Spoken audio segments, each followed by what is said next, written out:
Jay here from Stretford Paddock. This is the Paper Talk. As you can see, we're live. We're in the studio. Get involved in all the chat and the comments. We're going to be talking about the latest Manchester United news. We're going to be talking about that topic everyone absolutely loves. Financial reports. Yeah, I know. If you're like me, you get up in the morning, the first thing you do when you pick up your phone is you check the latest financial reports. Those are the stories we are really going to get our teeth into. Plus, we're going to be talking about transfers. Plus, we're going to be talking about Ruben Amorim. And we might have been looking ahead slightly to the Chelsea game because it's on the horizon. And it feels like, I know I say this every day, how have we got to the must-win stage of the season already? It's September, and it feels like we're already in must-win tackle. So yeah, get involved in the chat in the comments and hit that like button, please. People, Tyler Wood, 2-6 in the cider.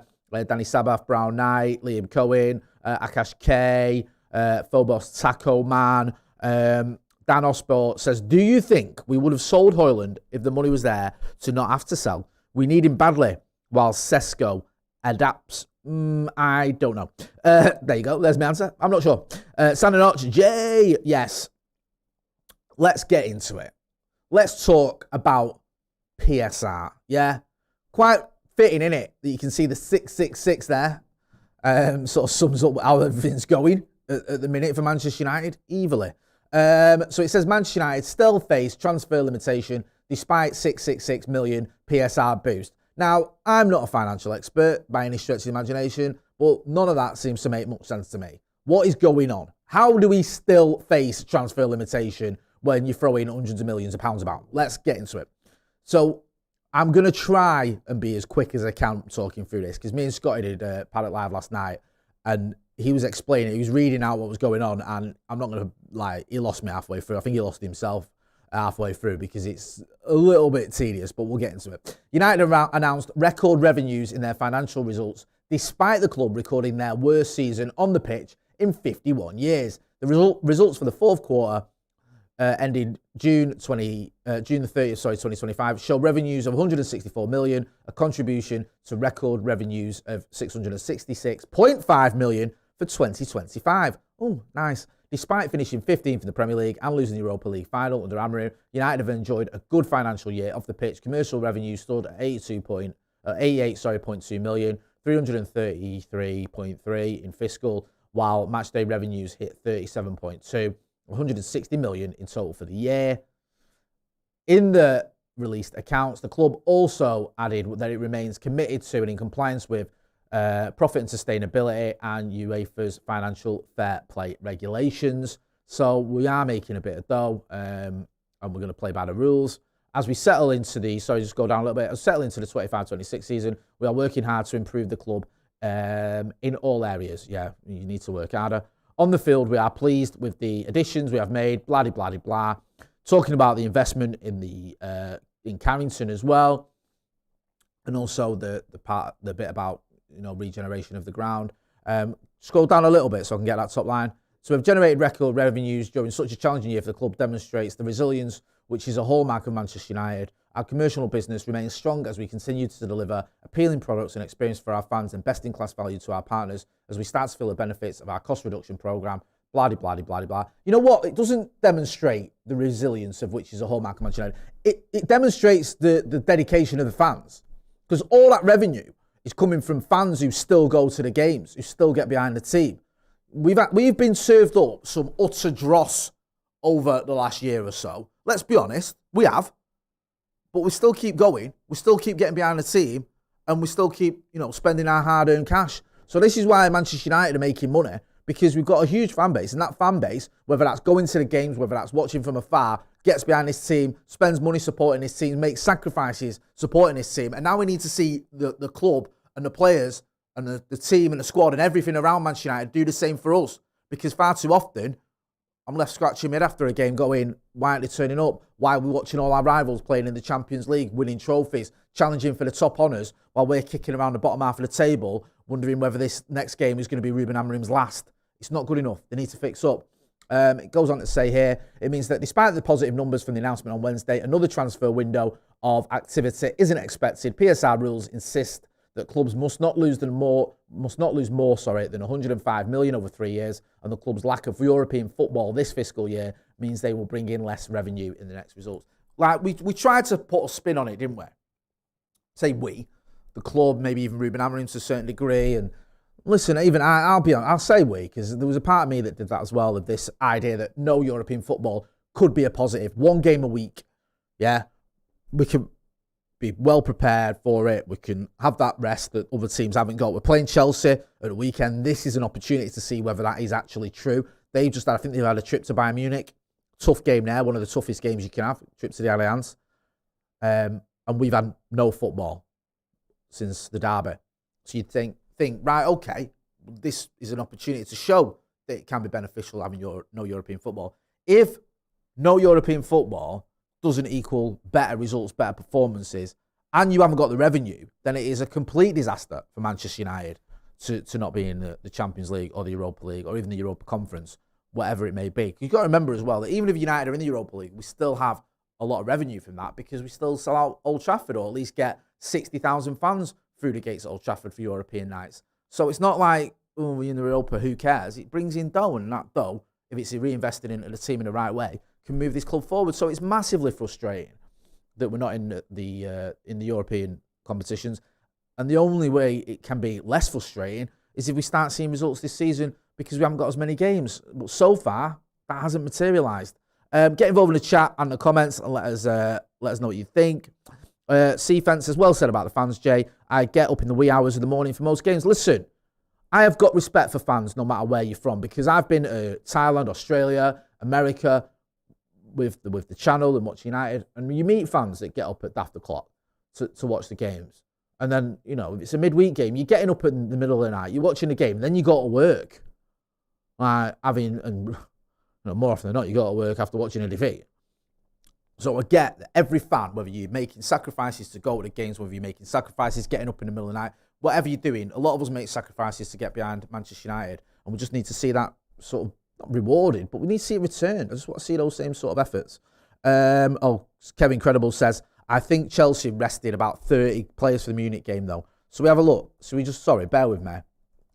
Munich v Chelsea. Let's have a look who Chelsea played last night. I know they played Bayern Munich before you all start trolling me. Let's see who was in their team. So, João Pedro, Cole Palmer, Enzo Fernandez, Caicedo, Reece James, Cucurella, Gusto, Chalobah. That looks like a pretty strong team to me. Is that not their first team? I'm not well up on Chelsea's team, but I think they played a lot of the best players there, to be honest with you. I know they've got hundreds of players, so they can still play a strong team and have loads missing out. But I'm looking at our bench, and I think they played a strong team. I think they did, and I think I'm hoping it sort of leaves them a little bit tired for the trip to Old Trafford. We'll have to wait and see. What have we got next? Keep an eye on, where's this from? United District. Keep an eye. Manchester United handed January Conor Gallagher transfer boost following Liverpool defeat. So there's idea here that United could be in for Conor Gallagher. I've heard this doing the rounds a little while now. We've been linked with quite a few midfielders. Apparently he's frustrated at Atletico Madrid. Can he come into the United side and do a job? I'm underwhelmed. Let me know what you think. I just don't rate him. I think he's okay. Yeah, he runs around a lot, and we probably didn't need a bit of legs in the midfield. But it's not just get anyone, is it? I don't think Conor Gallagher's that great personally. I don't know. Maybe I'm just getting frustrated in my old age. Let me know what you think. Get involved. Would you have Conor Gallagher at Manchester United? It doesn't seem like it's undoable. We've just heard we haven't got much money to spend. Could you get him on a loan move maybe in January? It's just not one that excites me, to be honest with you. And I don't want to go down this route of just get anyone. Just get anyone. He runs around. We need legs. Get him. Why? You want quality in there. And I don't know. I don't know if that moves Manchester United forward. V3 Naldini. So who would you get? Do you know what I'd do? If it was up to me, I'd play free midfield until the summer and then go for Baleba or go for Wharton. If we can't get Wharton or Baleba in January, which I don't think we can, then I would switch the system and I'd have an extra man in midfield because the two-man midfield ain't working. And then in the summer, I'd buy a midfielder where you can have two in midfield. I'd go and get an Adam Wharton or a Carlos Baleba. That's what I'd do. That's my solution. You might not agree. You might think it's nonsense and it doesn't work. Fair enough, but you've asked me and that's what I'm doing. Brown Knight says, Bruno's a 10, Mainoo and Casemiro midfield. There you go, he's giving his answers. Stephanie Griffith says, rather have Frank Gallagher. Shameless, I know. Hey, Gallagher's no out a party. We had this last night. We'll talk about it quickly before we move on because I'm sick of talking about it. There's talk here, this is from Team Talk, saying that Mainoo, I think, is it? That says here, Manchester United midfielder Mainoo is one of the hottest prospects in English football and rivals Manchester City in considering a shot move for the 20-year-old. Team Talk reveal. We had this last night, and I think there was a whole host of clubs that are being linked with Mainoo. So there was City, there was Newcastle, and maybe one or two others who I'm forgetting. Chelsea, interested as well. Listen, you cannot sell Mainoo, right? I can't stress this enough. And you certainly can't sell him to City. If we sold Mainoo to City, right, I'd want Omar Brada and Jason Wilcox sacking straight away because they're obviously still on City's payroll. Genuinely. If you're going to let one of our best young prospects go to Manchester City, who all of a sudden he's not good enough for United, but he's good enough for a team that are challenging for the top honours, do me a favour. Not happening, and it shouldn't happen. And that is one thing that if Jim Ratcliffe or anyone's got a power of a veto, you should be vetoing that idea because that is ridiculous. And I don't really think it will happen. Team Talk are mentioning it. I don't really hang my hat on what they say, so I'm not going to worry too much about it, to be honest with you. I just wish Mainoo would sign a new deal. I wish we could get Mainoo to the place where he's no longer being spoken about leaving and all this sort of drama that's surrounding him. Let's talk about Carlos Baleba. We've not had a Carlos Baleba story for about, I don't know, a day. Man United in Carlos Baleba transfer boost following 666 million announcement. Right. My memory's not great, but I'm sure about 6 minutes ago, we had a story saying United can't buy anyone because of the 666 million announcement. And now it seems we can. So one story's just said you ain't buying anyone in January, and another story saying, tell you what you can do, you can buy someone in January. Make it make sense. What is going on? It's just nonsensical, isn't it? All that shows to me is no one really knows what is going on. Manchester United chances of signing Carlos Baleba have been lifted by their recent financial results. Right, okay, well, we just had a story saying that they weren't lifted by our recent financial results, unless I'm missing something. I don't know what is going on. Adam Kenny says Brighton wants 666 million for Baleba. Paul Daly says, and 200 is already spent. I mean, look, can we just be honest here about everything? Nobody knows what's going on, really and truly, do they? The one thing that's a bit of an issue at Manchester United is if we do need to sell to buy, we ain't got that many options. Now, we've got players out on loan who we could potentially sell in the summer. If Marcus Rashford does well at Barcelona, that can be a permanent move. I think Rasmus Højlund was a loan to Napoli. If he does well, that can be a permanent move. Jadon Sancho to Villa was a loan. I'm not sure where Jadon Sancho's contract stands, but I think potentially you can get some money for him. So you've got 2, maybe 3 players who you could bring in around 100 million for if they do the business on their loan moves in the summer. So maybe in the summer, that's your money to go out and buy Carlos Baleba. Maybe in the summer as well, after a full season, you've got extra revenue that you've generated. I'm not sure. I'm not, financially astute. However, right now, it doesn't feel like Manchester United are going to go big in January. I don't really see anything where I can say Manchester United are set to spend 100 million in January, despite what the Mirror's insinuating there. It just doesn't seem realistic, does it? It just doesn't. Andrew says, come on, Jay. These folk need to sell papers, and any Man United story sells papers. That's true. Stephanie Griffith says, is our credit card maxed out? Thanks, Glazers. We did have this rolling credit facility, didn't we? And there was thought there was 90 million quid left on it. I'm not sure about that. James Swimbanks says, can we get Michael Carrick back playing again?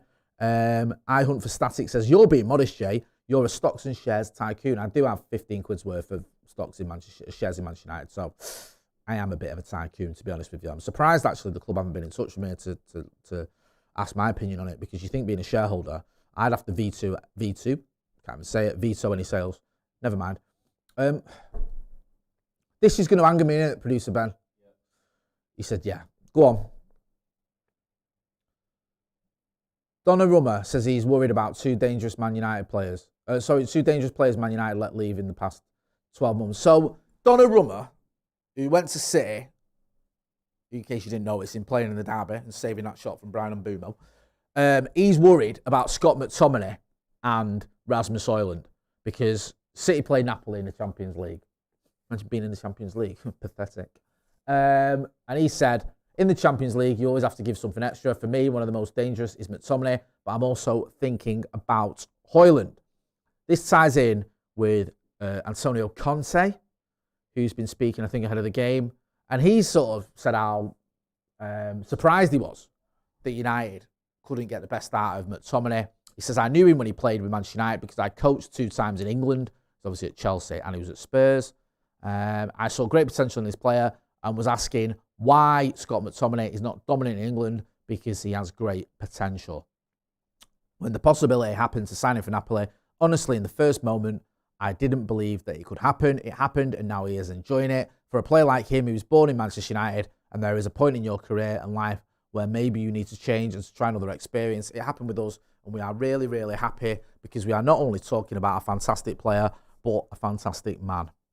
Yeah, it is annoying. I think we kind of knew it. Maybe not to the extent of how good McTominay's been at Napoli, but I thought he'd do well there.